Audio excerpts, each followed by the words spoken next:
সন্তান ছেলে হবে নাকি মেয়ে এটা আসলে কে ঠিক করে? সমাজ অনেক সময় নারীকে দোষ দেয়, কিন্তু আধুনিক জেনেটিক্স প্রমাণ করেছে নারীর ডিম্বাণুতে লিঙ্গ নির্ধারণের কোনো ক্ষমতা নেই, কারণ তাতে শুধুই এক্স ক্রোমোজোম থাকে।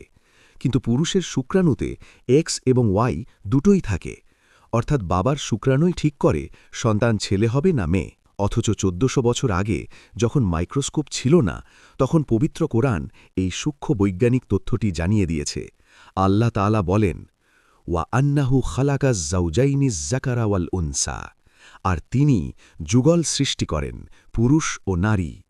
মিন নুতফাতিন ইজা তুমনা, শুক্রবিন্দু থেকে যখন তা নিক্ষিপ্ত হয়।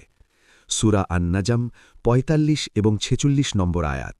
খেয়াল করুন, এখানে আল্লাহ নিক্ষিপ্ত শুক্রবিন্দু বলেছেন, যা কেবল পুরুষের বৈশিষ্ট্য।